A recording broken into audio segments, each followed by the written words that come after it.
Once upon a time, two friends joined forces to bring you the best in horror entertainment. Brian from the north, Tim from the south, each bringing their own unique perspective to the horror community. Movie reviews, Blu-ray releases, beer pairings, games, and more. Welcome to your new home for horror. This is Civil Gore. Hey there, everybody. Welcome to the Civil Gore Podcast. I'm your host, Tim. And this is Brian.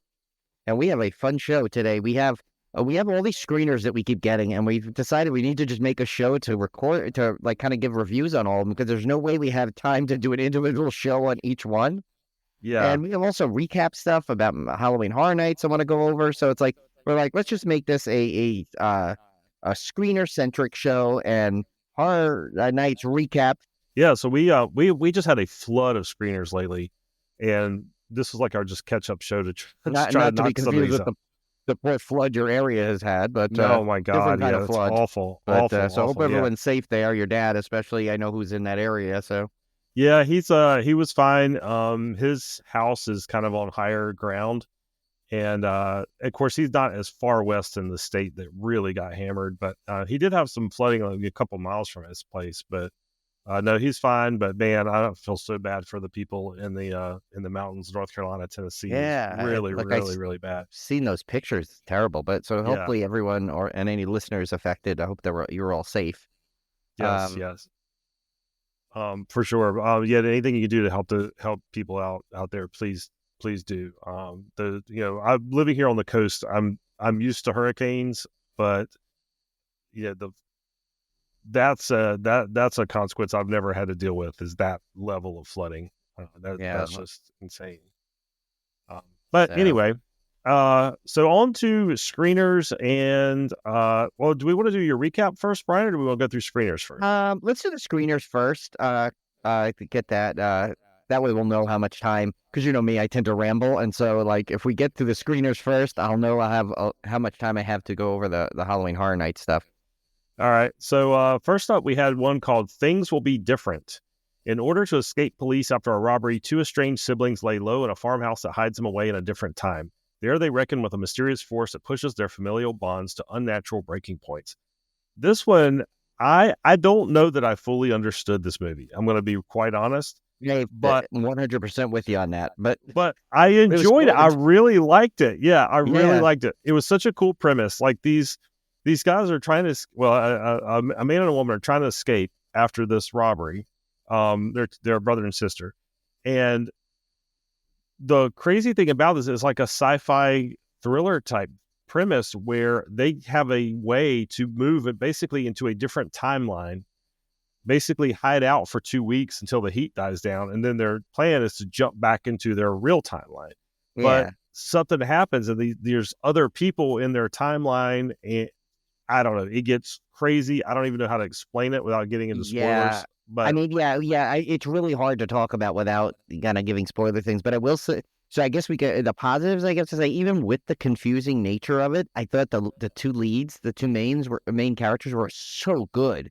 Very good. It didn't matter. I don't think if you understood 100%, because I think they kind of didn't understand exactly what was going on either. Because like the way they would talk through the tape recorder, it was just really interesting. Like it was like if you're into time travel and those time altering, bending type of movies, like, or the Philip K. Dick stuff, that crazy, like this, Yeah. you'll go bonkers over this movie, because it seems it kind of captures that in like almost like an artsy mumblecore way. It's really good, but it's really good. And it's like, I don't think you need to go out of it like understanding everything either to enjoy it, because obviously Tim and I enjoyed it immensely without probably trying it. Like if they put me like up to a gun to my head and said, okay, explain this movie, I'd be like, all right, just end it. I can't explain it all in detail.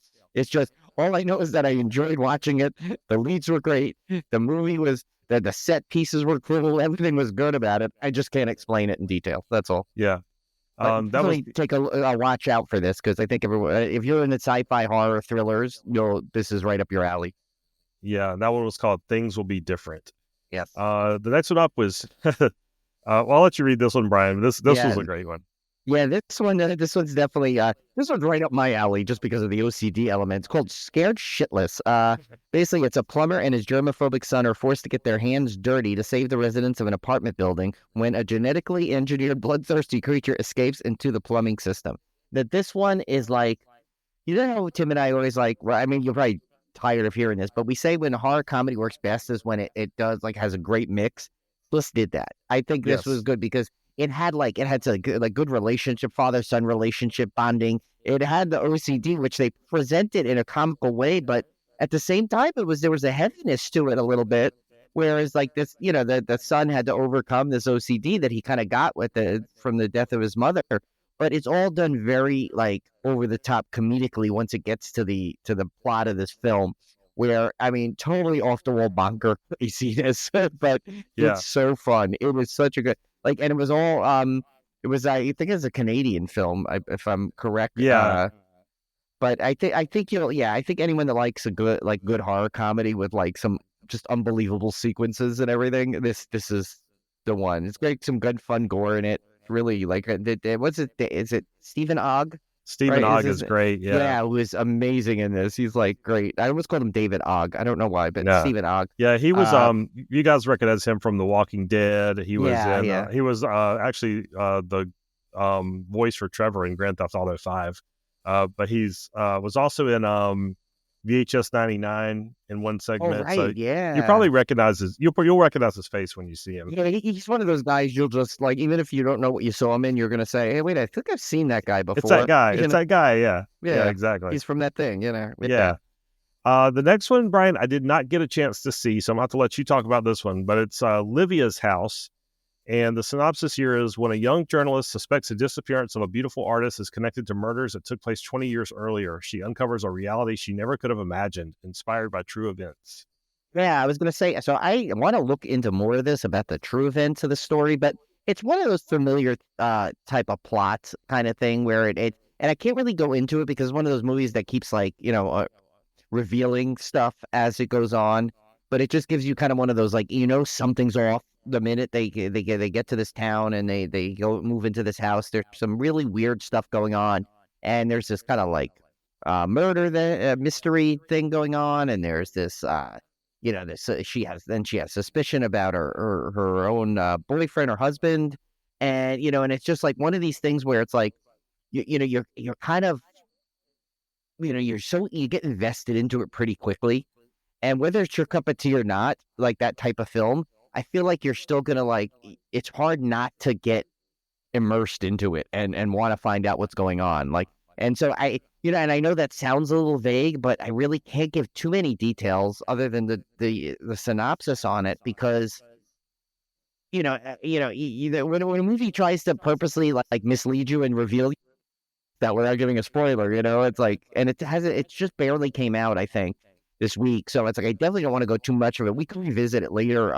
If anyone wants to chat about it after they see it, but overall, I thought the lead actress really good. And a lot of the supporting actresses were really, actors and actresses were in there were really good. So this had a lot of weird, like people in the town. And it was just kind of like, it did a good job of presenting this uneasiness. Like you knew something was off. You weren't quite sure what, but there was definitely something off going on. And I kind of like the way they reveal through the course of the film how how you find out about everything. At one point you think it might be supernatural, at one point it's not. It's just really cool. So Nice. yeah, definitely check that one out, Livia's House. If it was Olivia's house, now we could have used that in the horror challenge. I But no, know. No. sorry, it's not. We got to be a little. And we're being lenient this year because of some weird things. Some of them but were, yeah. that one. Yeah, you can find Olivia's out there or Julie's, not Livia's. The next one up is Lore. This is an anthology. And this one is 4 friends arrange a ghostly excursion. Their guide asks them each to tell the scariest story they have ever heard, but little do they know these stories would have major consequences for them and others. I really like this one. This one was really cool. Yeah, no, this was great. And Richard, is it Brackey or Brake? How do you say his name? I always thought it was Brackey. I heard people pronounce. I don't know. I don't know that I've ever heard anybody pronounce it, to be honest. Yeah, because he was great in Barbarian and some of the the Rob Zombie ones. But So he basically he's like the center of this wraparound character. He's like the host, and he's super creepy, Yeah. and he kind of tells them that they have to tell the story and throw a piece of wood, I guess, into the fire as they tell it. Yeah, So it's a there's great this, campfire anthology setup. yeah, Those are great, always great. yeah, no, and it's what's really cool about it is that I think each segment, like, you know how sometimes we'll criticize an anthology because the segments they don't build upon each other, and like the best one was first, and then it goes down. And this one was the Yeah, opposite. I think this one gets better each segment, they especially did the last I thought one. about that. Yeah, I thought about that. I was like, you know what? The person who put this anthology together knew how to construct an anthology to get the stories progressively better and better. So Yeah, many anthologies don't order them correctly, but this one did it spot on. I 100% agree with that. yeah, and like the last segment was possibly one of my favorite anthology segments, period, like of all time. Like it was so Yeah. good. I just loved something about it was really cool. It takes just to, not to spoil it. It just takes place in a movie theater, and there's this kind of element where you've all been in there, and they do a good job of giving you that creepy empty movie theater feeling. Because I used to Yeah. work in a movie theater, so I know what it was like when you watch those midnight shows. Sometimes, after the theater's closed, so it kind of gives you that vibe. But it's really well done. So Yeah, I remember there was a theater that Olivia and I went to when we were dating, and it was down at the beach, and it was only a twin theater. This is back when they actually had twin theaters. It's now long been closed down. It was actually our first date was at that theater. But there was one time we went there for like a late show, and usually the place only had like 3 or 4 people running it anyway. And we got out of this like super late show, and I walk into the lobby, and there's like nobody there. There's nobody behind the counter. It's like dead quiet. And that's that same feeling, man, of like an empty theater. There's nobody. It was so weird to it was be. kind of like that Rebecca McKendry like holiday movie. Remember all the creatures were stirring, like the one where Yeah. they were like in the theater. There's like 3 people in the whole theater, and Yeah. it was the It's same so girl weird. played like everybody. Like it was I'll, cool. it's so funny that was like, that just sticks in my mind because it was such a creepy feeling. Yeah. And you probably never feel that again because now all the theaters have 16 screens and they're packed. But that was pretty cool. Yeah. So yeah, definitely check that one out when it comes out. I think that's going to be a very popular anthology. Yeah, definitely. Oh man, the next one. Oh yeah, this is a good one. This one's gonna go on my one of the best of the year list. I have no doubt. This one's called Red Mine Rooms. too. The synopsis is just a model becomes obsessed with a high profile murder trial. And I will say this about this movie. People have called it like super disturbing and stuff. It's not a movie that shows a lot, but what they describe and the way they present it, it's one of the most terrifying movies of the year, I think, because just because of the way it's presented. It leaves everything to your imagination, and of course, that's going to be the scariest thing that you can come up with. Yeah, and it's interesting because it's kind of like it's weird. It's like there's very few set pieces that they use. Most of it's in a courtroom or this woman's Yep. apartment. She has this really cool high-tech apartment where she's like, she's a model, but she's obsessed with this murder thing. And she's like, but she makes a lot of her money like by playing like poker with crypto stuff. It's just bizarre, but like if you describe it like in stuff, if you describe the details to somebody, they're gonna be like, "That's good, that movie." I'm like, you have to trust us. It's like the performances are the lead actress is so good in it because Yeah. she's Like, like this strikingly gorgeous woman who's a model, obviously, but like there's this factor where they make her like creepy to where like you actually see her get creepier and less attractive throughout the yeah, movie at some that, level, which is kind of weird, but it works so well. yeah, like 10 minutes into this movie, I was like captivated. It was like the Yeah. same feeling I get when I like start watching like a true crime doc on Netflix and I get sucked in. It was that kind of pull this movie had. It was like I was like completely just like enraptured. Because you're kind of in the courtroom with everybody else learning about this case with the other jurors. So you like there's this instant level of immersion where you're just like completely caught up in this trial, just like she is. And this thing also, it hit all the buttons of the stuff I love, like dark web and like murder Yeah. rooms. And like, I eat that stuff up. I love hearing about like crazy, like dark web, rich people paying to watch torture stuff. I love all that stuff. So this one was like right up my alley. It was terrifying. It was unnerving. It was suspenseful. definitely going to be one of the best of 2024. Red Rooms, you'll see it called whatever the French name is, which I Yeah. can't pronounce, but Yeah, because it is yeah, a subtitle, so it's in French. yeah, because it's But a yeah. Quebec, I think, movie. Yeah, oh, But that's right. Yeah. I mean, it just basically, that's always on my bucket list place to go. I never got to when I was in the East Coast. I've been to Montreal, but not actually Quebec City, which has always been like a place I want to go because it's such a cool city. And yeah, especially in the winter, it's just amazing to look at. So, yeah. So if you like that, yeah, you like good Canadian tension. That's what you want. No, but seriously, yeah, this is going to be, and if not, it should be on the best list of the year. Like I could see this being nominated for Best Picture, Best Foreign Film for the chainsaws, like stuff like that. Like it's yeah. just that good. I'd have to go back and look at what I've watched this year that came out this year to really say where I would put it. But right now, it's absolutely on my top 10 list of the year for sure. Yeah, I don't know which place.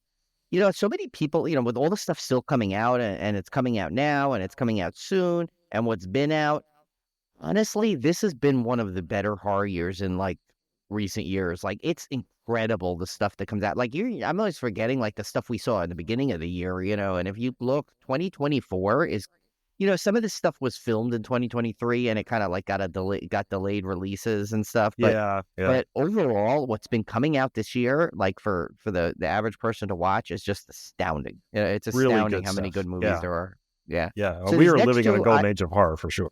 yo, absolutely. Yeah. These next two I have not got to see yet, so you're gonna have to take the lead on these. Okay. Okay. Yeah. The next one up is The Deserving, and the story centers around a depressed, mute serial killer tormented in his house by the ghost of his victims. On the morning he's set to kill himself, he's visited by a sudden walk-in client in need of a photo shoot.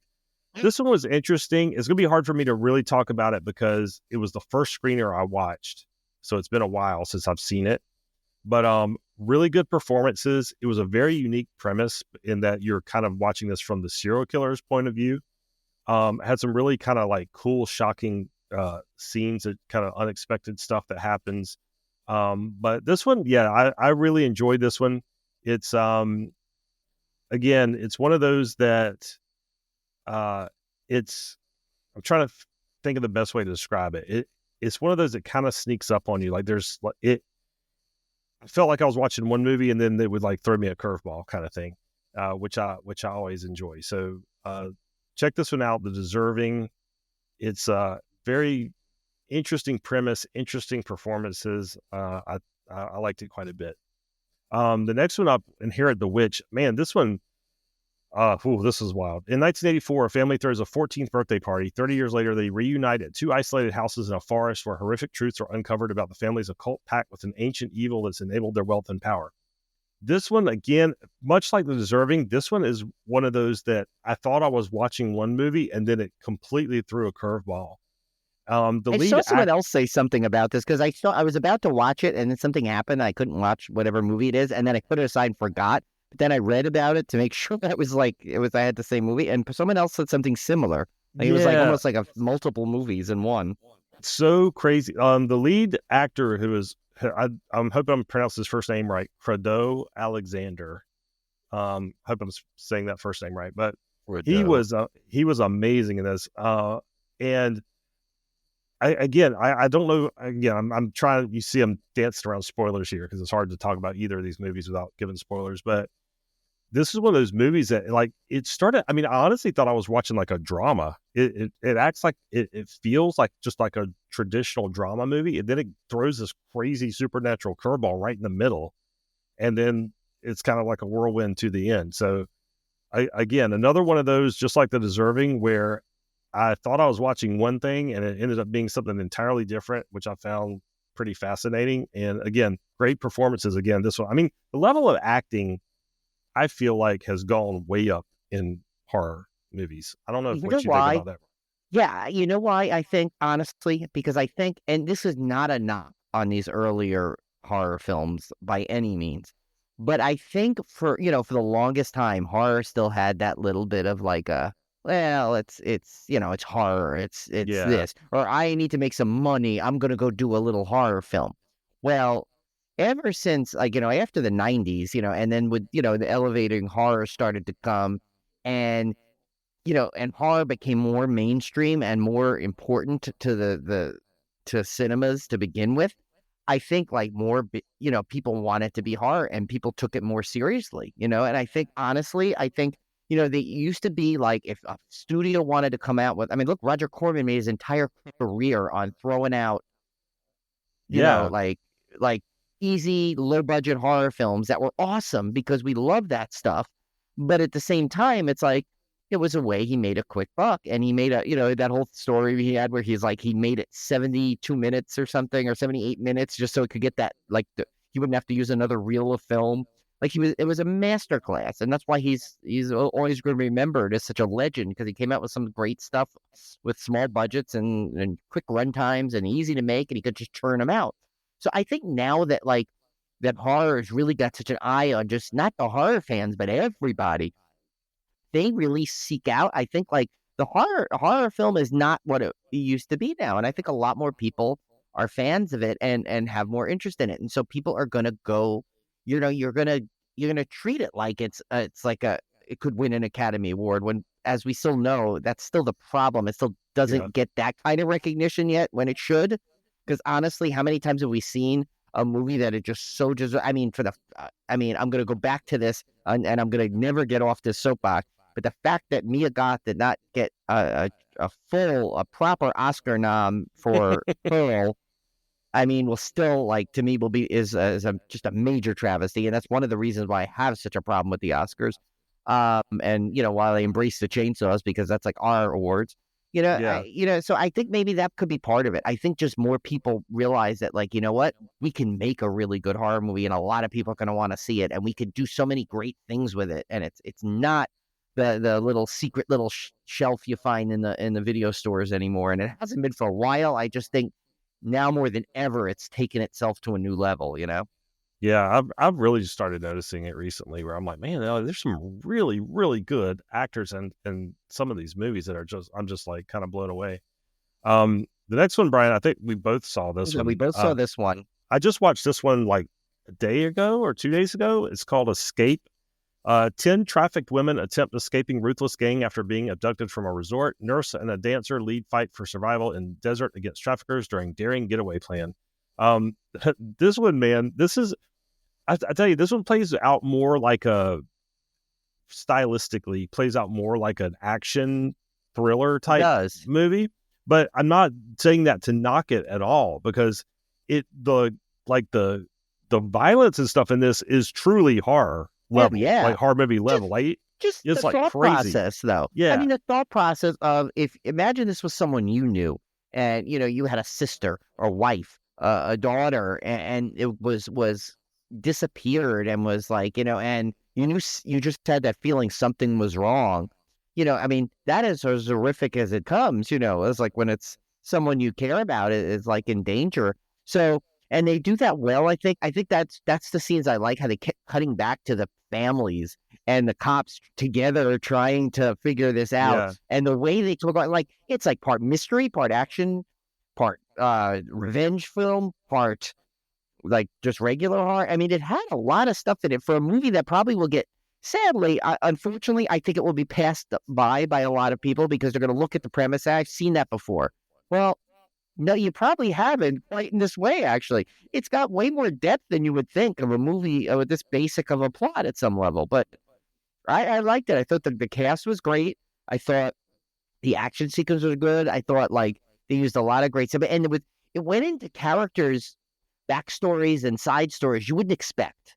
Like, you didn't expect to, like the one guy that was, like, not to spoil it, but there was one character in there which you kind of see in the beginning, you're like, oh, this is that one of those typical smarmy guys that wants, but then you find out the basis of why he's become, and he's not so smart marmy. He's desperate, and desperation can cause so many terrible things and someone to act irrationally. So I like that they went there. They managed to pack a lot in a relatively short runtime.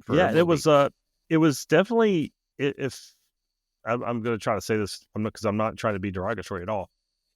It feels like it was made on a modest budget, but they did so well with what they had. I mean, it was like, it's the way a modestly or low budget movie should be made. Like, it's got even though you can kind of tell in a way that it's not got like millions and millions of dollars behind it, what they did with the story and the small cast and the small locations was like super entertaining the entire time. So I always applaud when these movies come out that I can tell are not multi-million-dollar budgets, but they do such a great job with what they have. It's just amazing. And you give that director a multi-million-dollar budget, he could make something spectacular one day.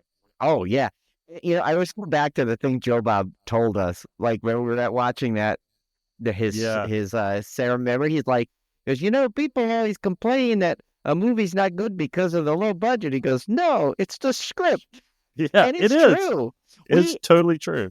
How many things have we seen that it's been incredibly modest to low budgets and we've loved the film because they had a good script, they had a good cast, and they gave it their all. And that's what this movie does. Everyone in it is treating it like it's a $25 billion picture, They are, like, yeah. it's I thought it was obviously not. Yeah, so I thought it was great. Yeah, same.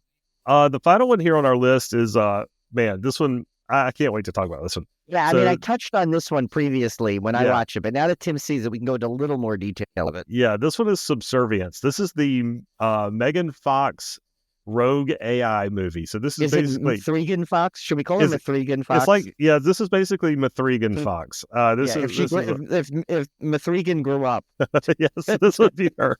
So she's where she went. This is like near future where they have like completely like I guess android type AI robots that are basically indistinguishable from humans. And Megan Fox plays one of these. This guy, his wife has to go to the hospital, so I guess this poor guy can't handle having a couple kids because he's like seems like he's completely out of his element if he does not have somebody to help him with these kids. Sorry, poor Obi in the head. I was trying to give him a treat. I know. Which I couldn't understand why this guy was so freaking helpless trying to take care of these kids. Granted, okay. So in his defense, I think he was not a good guy overall. There was a lot of he had a lot of flaws. But I will say one thing for him. Granted, his wife is, he thinks he might be losing his wife. He's this foreman at work, and almost every one of his workers are turning on him because they're basically, where it kind of like parallels, like almost like a regular corporate culture in a way where these people are trying to cut money and try and get that, so they're buying these androids, and basically people are losing their jobs to make, it's very like, if you think about it, that point of the plot is very real. Out there. It was definitely trying to make a statement. Yeah, like, okay, AI is going to be taking jobs and people are not going to be happy with it. And that's kind of what's going on in this, except it's not just an AI in a computer, it's an AI person, essentially. So, which I'm like, the wife has the same reaction my wife would have if I brought home a Megan Fox robot, and it's basically like, oh, I see what model you liked, because they do have male androids. Yes. But that was kind of funny. But I'll just wrap this up by saying there are multiple Megan Fox ones, like in the background. There was that was a model they made. It was a model. Yeah, I mean, you could see why. I mean, like, listen, of course. I mean, no, not to sound like completely misogynist here, but like, honestly, if you're trying to like sell a product, and you could get, a Sydney Sweeney robot versus like a I don't know, Harvey Keitel. I mean, most men are going to pick the Sydney Sweeney one. I'm sorry. That's just the way it's going to go. I don't care if they do the same thing, Exactly. That's what's going to happen, I mean, even if the Harvey Keitel does the dishes, the windows, the vacuuming, it doesn't matter. No, it doesn't matter. I mean, honestly, though, I think I'd still probably want the Harvey Keitel one for fun around the house. Imagine him just walking around like, "Oh, something! You got 3 dishes." I don't know. That was the first time I ever attempted a Harvey Keitel like impersonation. I was trying to do like Reservoir Dogs and Bad Lieutenant mix into one. But yeah, you know what I mean? Like, so I mean, it's understandable that like, he would pick the Megan, and they would sell Megan Fox looking robots versus, But this movie is exactly what you would expect. It's as predictable as you would expect. Yeah. It's everything you would expect from a Megan Fox rogue AI movie. And I absolutely loved it. Like, it was. I loved it. That's like you named that a genre. A Megan Fox rogue robot movie. But I loved it. More of those, yeah. It was so dumb, and like but dumb in a good way. Like it was it was predictable. It's exactly what I wanted. It was no frills. It was like, you know exactly from the box cover exactly what movie you're getting, and that is exactly the movie I got, and I was totally satisfied with it. I don't know why. I love this movie. Something like that, you know. You don't have to have elevated. No. Like, you know, you don't have to have Hereditary for every horror movie. Sometimes you want something silly and like fun, you know, and like, this you know, was yes, like, it's not going to be scary per se, but you know, it was kind of fun. Mac and cheese. It was grilled cheese. It was every little home style comfort food movie you would ever care to see. So that was our screeners. So check out these things. Well, we should, you know what, Tim, make sure you put these in the rundown, like all the movies, like, you know, just by name, so we can do that. We have to send these all to our, and by the way, if you're listening, thank you to all of the PR people that have been sending us these. You guys have all been awesome. I can't even name them because there's so many different ones that have helped us with stuff, and they've been sending us great stuff. Such great movies. Like I enjoyed all of these. Totally I've rarely got, I don't think we've ever gotten really like a dud out there. I don't think, I don't remember one we're going, oh, we got to talk about this. No, I've like had fun with all of these, you know, whether on like elevated horror level, silly horror level, horror comedy level, whatever. They're all like pretty solid. It's great. Yeah. Awesome. I just, it's weird because I went to a Halloween Horror Nights without you, Tim. So this was the first time I like actually went to one without you and, you know, Olivia and the family. But the thing is, Julie and I, you know, we're now on the West Coast, so we did do a different one. Technically, it's a West Coast. It's a different one. thing. So it has some quite a big differences sometimes, some years. Oh right? yeah, no, this was, and I mean, I'll tell you in a second, like my whole thoughts on it. But what I want to do is first, I'm going to go through like each of the houses and quickly, and then give my rankings kind of thing. But since, you know, this show is running long anyway, I'll try and be pretty quick, but still informative. So. First house there was the Quiet Place house. I was going to originally read the descriptions, but I think everyone kind of knows what the houses are going to be like for something like that, so I won't read it for that one. But this one was really cool. So this one had like crazy large set pieces. Like the monsters were like these either full animatronics or these full like working animatronic like puppets. You know how like were people like staying quiet in there when they. No, not even close. That's the one thing I'll say. Everything was like super noisy. I mean, they tell you like, remain quiet but people are screaming and there's a lot of noise from the thing, and you know, and the scare actors were pretty screen accurate to kind of look like what they should like from the movie, you know, the best they could. And but overall, it was like, since I didn't see the latest movie, you know, I just went on my Quiet Place franchise knowledge, and from what I see, they captured it really well. So that was one of those really good houses with a lot of cool effects that only Universal can kind of probably have the budget for, you know. Yeah. So then the next one is again another one of these like Universal budget houses, and that one is this is Ghostbusters Frozen Empire. Now again, I have not seen the Frozen Empire. So I might have missed seen it yet? No, I haven't watched it. I'm waiting for Julie to watch it. So so there was, you know, I probably might have missed some cool things from that, but overall, is I think this is one of these where it's like, if you're a fan of Ghostbusters, like I am anyway, you're gonna like it because it's like really cool set pieces, really cool, you know, like set as, it's not really scares in it, you know, like it's one of those, you know, like the other Ghostbusters, like the Beetlejuice house, where it's just like you just in awe of the technology they did, but. So, you know, as a part of the how they captured this film in particular, I can't rate, but as a Ghostbusters overall, they did a really good job. You know, rather cool things, like they had like some Ghostbusters, and you entered through Ray's occult books, you know, kind of thing. That was the outside of the house, and I have plenty of pictures and videos that I'll basically present onto the camera. Not anything in the house. They don't want you filming in the house. They had a Ghostbusters one year when we went, right? Didn't they have a Ghostbusters house? We went one of the years. I can't remember if it was in between the year we went or the year we had it. I feel like honestly, I went through a Ghostbusters house at some point, or maybe I'm just imagining that. I could be just imagining it. Yeah, I can't. It's funny. I can't remember. I may have just watched a video of it on YouTube. Now that I think about that's the thing. I can't remember. I don't think they had it the year we went. I think it was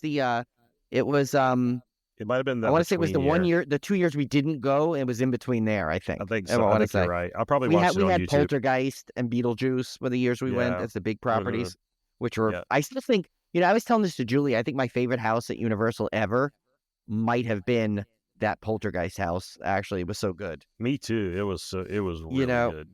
yeah. So it like I think so. This one, so it was like that where it's like it had a lot of great like just like only something that Universal could quite do. But I call it like a set piece house, Uh, where it's like low on the scares, just cool on the awe. Um, I think it was Stranger Things we had twice. I think that was the one we got that's it. Yeah, that twice was the up. big Yeah, IP. Yeah. yeah. Speaking of the next IP, this one was Insidious the Further, and there couldn't have been a better name because I don't think you could have had to walk further off the property to get to this. I mean, it was on Universal property, but literally it was So we did. So I don't know if you're familiar with Universal Hollywood at all, Tim, I don't know. but I've never been. okay, yeah. So for those who aren't familiar with the park, it's made up of two main sections. There's the upper lot and lower lot. Upper lot is kind of more traditional to Universal Florida, the way it's set up. It's got the Minions ride, stuff like that. Secret Life of Pets. It's got like a couple of downstage things. Some cool areas of gift shops and everything. And so the Fast and the Furious coaster is going to go, which looks insane because it literally goes down the side of the hill, and it's a spinning coaster. So that's going to be awesome. So it used to be when I was a kid, you'd go to Universal, you'd end up there, you'd go in that front section. Oh, also Springfield is there, the Simpsons area, that's there, and some kind of Minions land. And also I keep forgetting, and that's where they also added the Harry Potter, Wizarding World of Harry Potter up there. But when I was a kid, you used to go there. That was called like the Entertainment Plaza and stuff like that, where you'd basically show up there, you'd gift shops and all this stuff. You'd go on the Universal tour, which would take you down to the bottom area a lot and all that kind of stuff. Well, now once they got to make it a full theme park, what they did was you basically go down these 4 tremendously long escalators Really? to get down.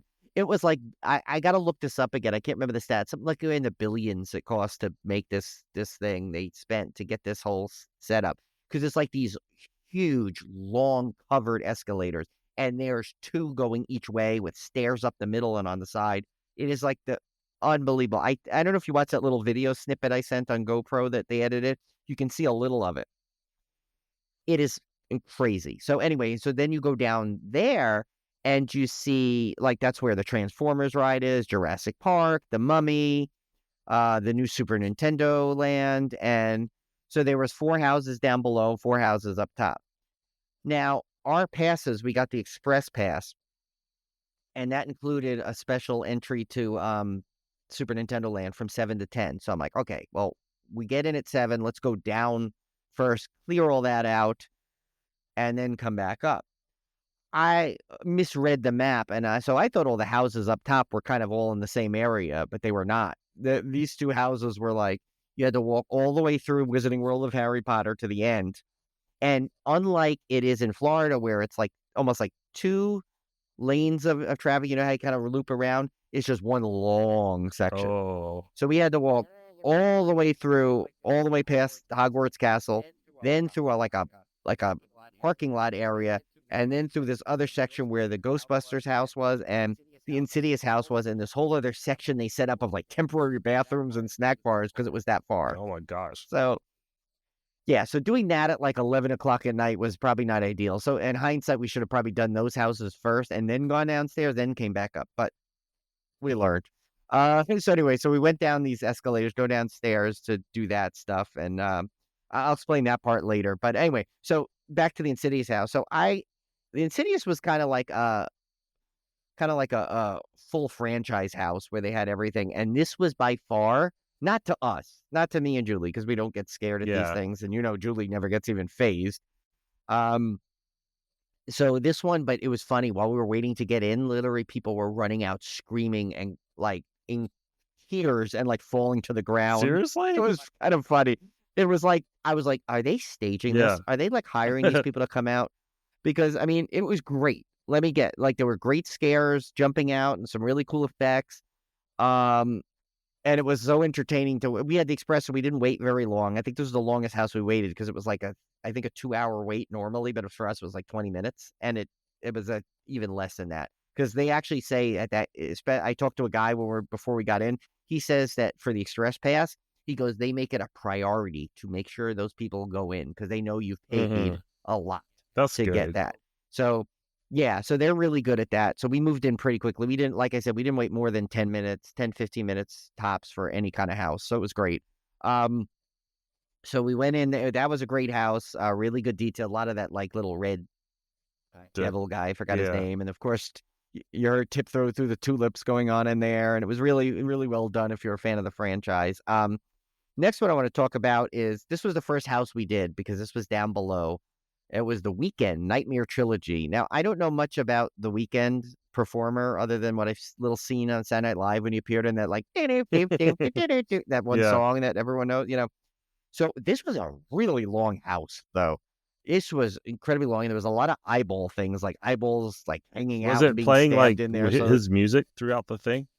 Yeah, so it was like there was one, like, I didn't really recognize anything, but when you went into the main part of the house, when you're in the queue was inside, and there was a Weekend-looking character, scare actor up top, like, spinning records and everything, that's and cool. so it's kinda cool. So, yeah, I don't know anything about The Weeknd, like I said, other than that stuff, but still it was a pretty cool house. They had a lot of cool, like, things. I think it was themed to his, like, certain songs maybe, and there was a lot of weird things that were happening to him in there. There was like little Weekend puppet characters, like with things happening. There was a whole eyeball room, like I said. He does weird things was, like for his album covers. Like I think one album he was like dressed like he was really old. There was another album where he looked like he was all beat up. Like he does, Well, see, that's where I think they were pulling this from. Yeah, that's why I think he had that. And apparently there's going to be, I think, 3 of these, obviously, because there's a Weekend trilogy, and there was one last year, this year. So I have a feeling there's going to be a 3rd Weekend house next year, which, you know what? I don't fault them just because I didn't know about it. It was a pretty cool house, even though I didn't know much about it. I bet if I was a fan of him, I would have went nuts over it. But then the next one was the Texas Chainsaw Massacre, The Legend of Leatherface. Now, this is like the 3rd Texas Chainsaw Massacre house I think I've been through.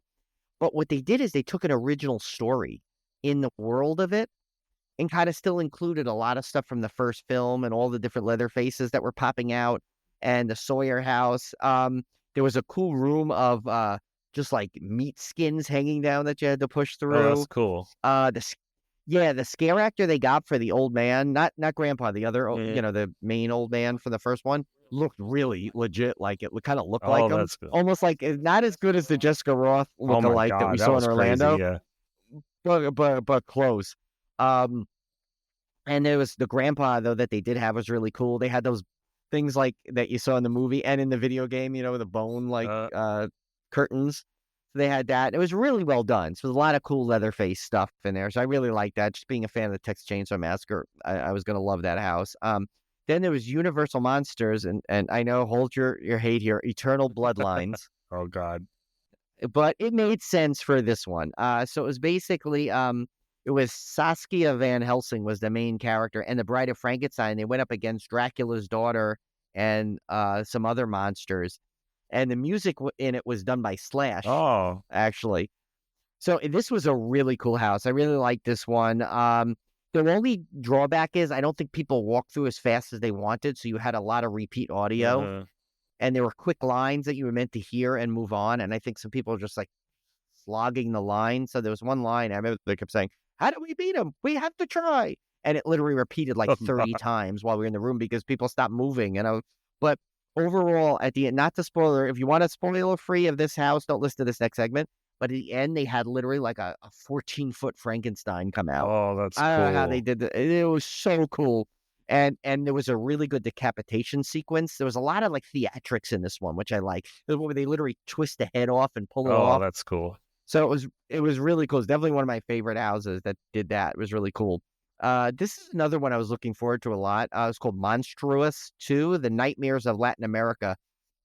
So they filmed like El Cadejo, the Boogeyman, which is El Cuchi. I don't know how to pronounce it. Cucuy. I don't know how to say it, but and El Charo.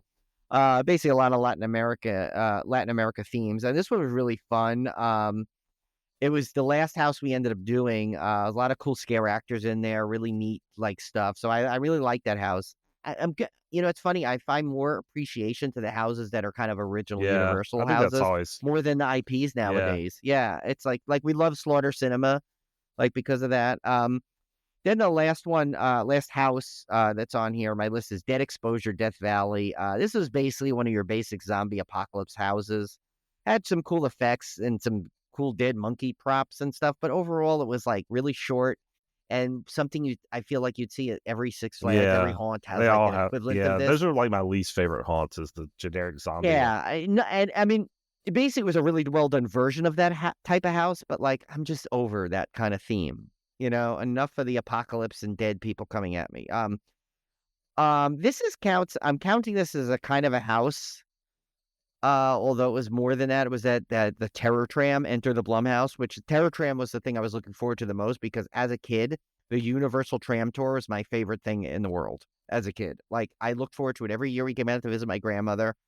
I was obsessed with it as a kid, so this was the thing I was excited for most, and it delivered perfectly. So you get on this tram, and it's total dark. So you're going through there's a little TV screen telling you some stuff, and you kind of go through, and you get off at this section, which it's this little backlot section, kind of by with part of the tram tour normally, and so it's basically all the Blumhouse properties kind of they mixed in. So you start off, and when you get off the tram, now I will give a tip: if you're on the Terror Tram, we got in the back of the tram, just where we ended up because basically walked on with our express passes. So we almost missed this sequence. I didn't get a good view, as you'll see in the video of it, but it's cool. So all the characters are there, like Megan, the Grabber, some characters from Happy Death Day, like the baby face guy, and they all stand there and like they have the audio. Megan goes, "This is where you want to run," and they all run towards Oh, the that's crowd cool.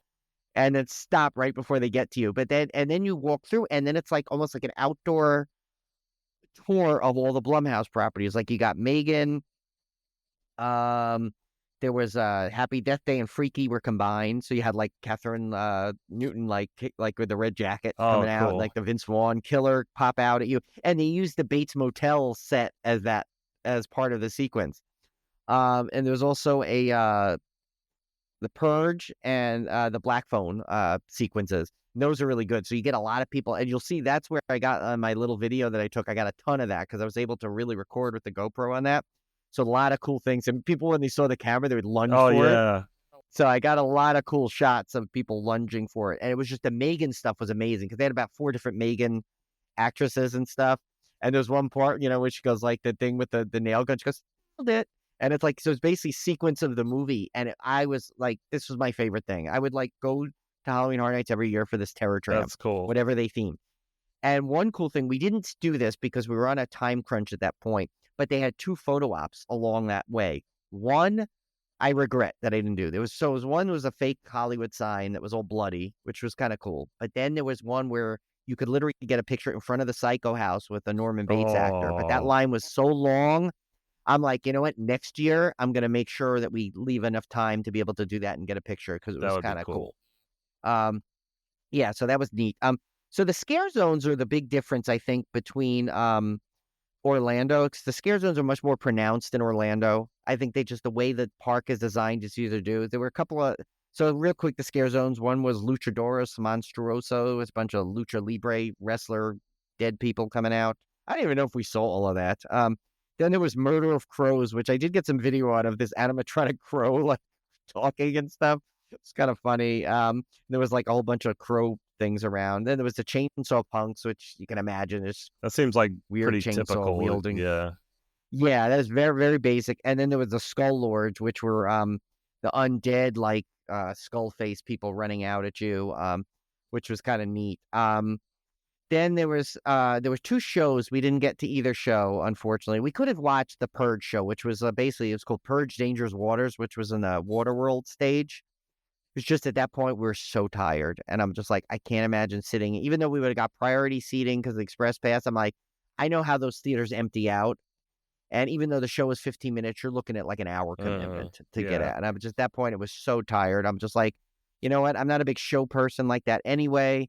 Wanted to see all that. And then there was Late Night with Chucky, which I would have liked to see the line for that. When we passed it, it looked like it was the last show. And, it's just like, we've seen Chucky interact with crowds at Horror Nights. I'm like, I love Chucky, but you know what?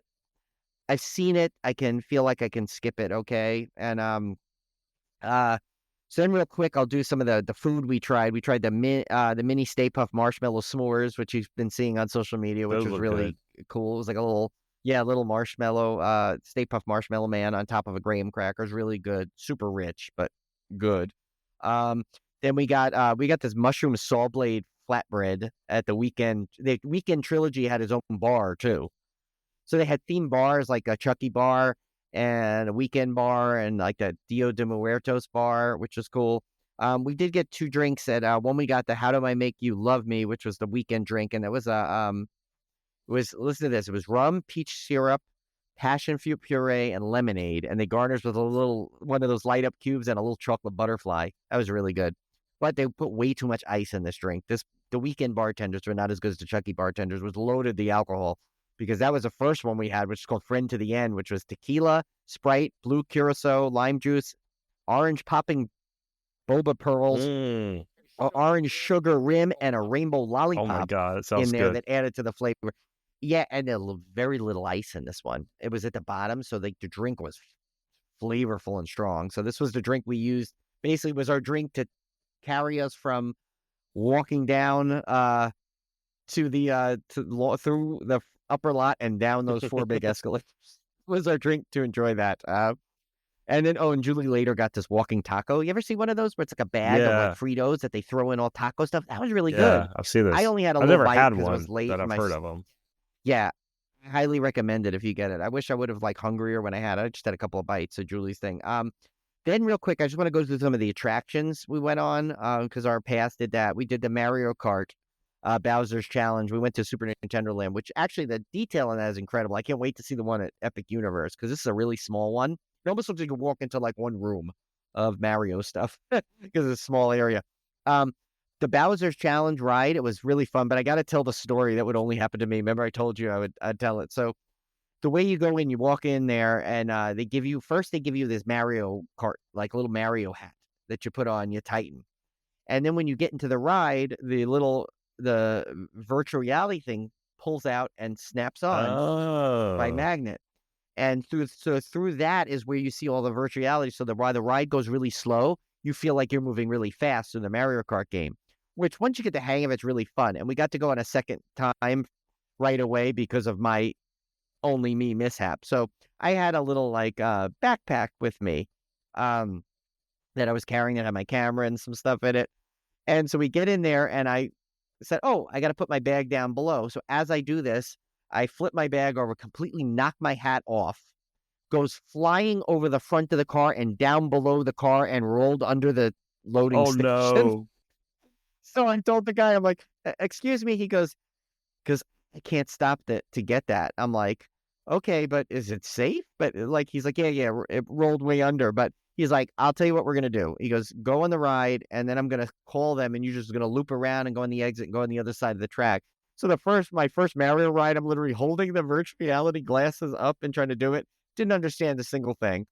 Second time, I got a little more context on how to do it, and it was easier. And this time I purposely left my bag off my shoulder so I could get in and ride the ride properly. And it's really cool because you get like points, and it's just like Mario where you can shoot the other car, you can shoot things flying at you, and the end sequence is Rainbow Road. So if you ever play Mario Kart, you know what that is.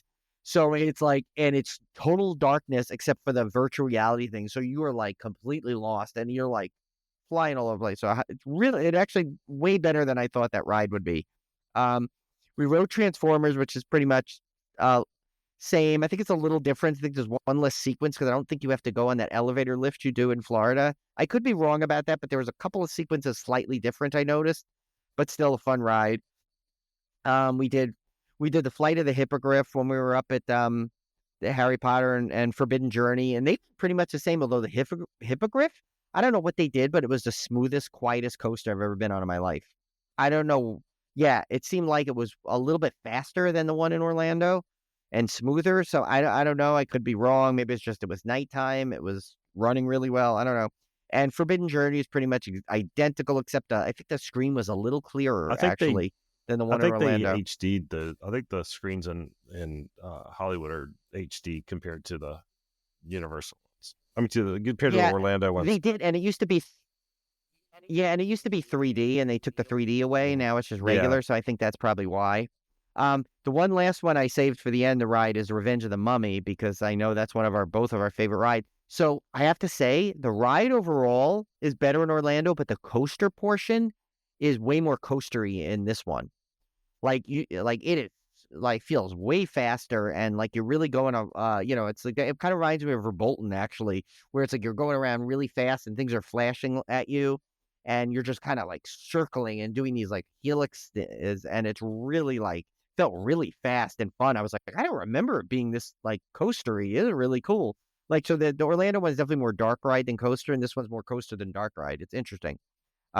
So but I still think I would give the edge overall to the one in Orlando, because it has the fake, the fake out at the end, the cool dark ride, the real fire. This doesn't have that. It's all, although this one does have something interesting that I don't think the Orlando one has. So the sequence in the room with the bugs, your car actually has things that come out and tickle the back of your legs during the bug sequence, that's cool. which I forgot about. And I was like, whoa, because I was like, I forgot that happened. Cool. And so I was like, oh my God, that's so cool. I forgot that. Yeah. So I like that they're kind of different enough that you can enjoy both of those.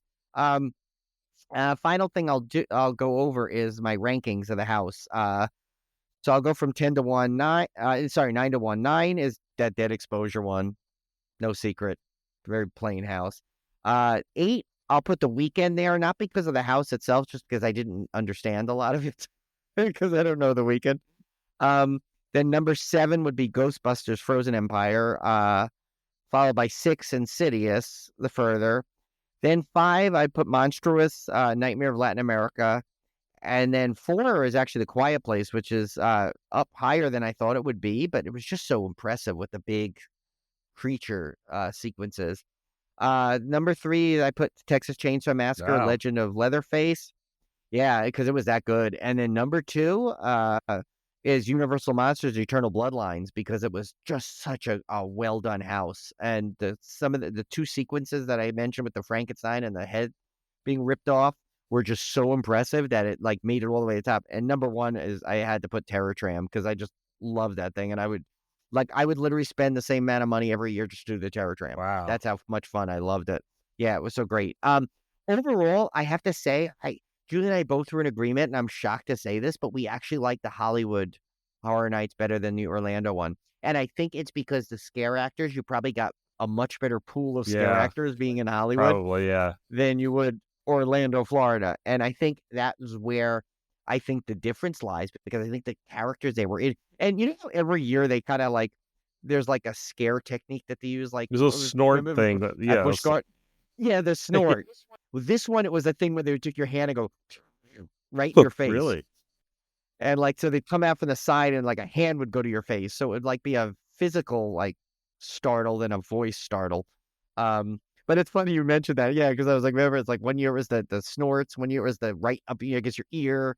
1 year, yeah. So I was like that. But yeah, so I definitely recommend if you're in the California area. And Tim, 1 year you guys should come out for this. I definitely want to do that, because I want to do knots. I mean, I want to do like the whole. I think that'd be the thing to do, is come out for Halloween, because there's so much to do out there for that. Oh, yeah, and literally, do you realize that in one trip in that area, we could hit Fright Fest, Scary Farm, Halloween Horror Nights, and travel 2 hours and do Howl of Scream at SeaWorld. Oh my gosh. We can actually hit all 4 major things, which my goal is to do next year. Because actually I talked to Allie from Spooky Chicks, and they just got invited as they did the press night of Howl of Scream, and she was raving about it. So they're going to probably talk about it in the next episode. We should probably think about that. I mean, it's hard. I know it's a harder time of year because of the school stuff, but man, it would be so cool to come down there for the haunt season. Well, yeah, and Julie gets a furlough week in October. She's off. Yeah. So we can actually kind of work that. I mean, it would be an exhausting weekend part where we'd literally be hitting 4 haunts in a row. But man, it'd be so worth it. That'd be awesome. But oh yeah, and at least we should try and get in Scary Farm and Hollywood Horror Nights at the minimum. Those two are the ones we definitely need to get to because I think you'd love this Universal Park. I forgot how much I loved it because I hadn't been there in like 12 years, and it's such a great, just a fun park to begin with. And Fast and the Furious will be open in 2026, the coaster. And, their city walk is, I think, twice as long as the one in Orlando. It feels like it's just massive. And they still have some of the cool things we like Voodoo Donuts, the toothsome chocolate place. Oh, yeah. We got to do it. We got to do it. We're going to plan that. Yeah. Yeah. Yes. We'll get on that. So I think I did that pretty quick for me at Yeah, least. that was Get through good. all of I was that. happy to hear that because I miss Halloween Horror Nights, and I definitely bring Yeah. it back. And in 2 weeks, I'll be going to Scary Farm for the first time, too. So I'll have a report on that. I'm looking forward to that one, too. So Julie just bought the tickets for it the other night. And that one will be kind of like interesting because I've always wanted to go to a Scary Farm. And that actually came out before Horror Night. So it'd be kind of fun to check that one out. So that wraps it up, guys. So we will be back here next week. I appreciate you tuning in, and I'm glad we're finally getting some. This early in October, we're actually getting some haunt reviews and stuff, some actual haunt talk this early in the month. So I'm really happy. Yeah, and every 2 weeks we'll have one because I'm going to have the Scary Farm in 2 weeks, and then 2 weeks after that I'm going to be visiting, or actually a week after that, technically I'll be visiting Terror on the Creek, and we're going to Actually, we've tried to get John from there on to come on, but it's literally haunt season for him, and he's about to open. So we just couldn't get it. So what he's going to do is actually I'm going to send him questions we were going to ask him on air, and he's going to fill it out so we can help promote it before I go out there. And then basically we'll get a feel from the haunt anyway, and we'll still help him promote it, and then I'll actually visit it and be able to do a full. He gave me, he's going to have me walk through it with camera, so I'll have a full footage that we'll show after the fact. So it'll be really cool. Awesome. Yeah. All right, guys. Well, take care. And hey, if you guys have any haunt reviews or you're going out to the parks or anything like that, drop us a line at civilgorepodcast@gmail.com and let us know about them. And we'll talk about them on the air. It'd be cool. I want to hear what you guys are doing out there for spooky season. Yes, definitely. Take care, guys. We'll see you back here next week.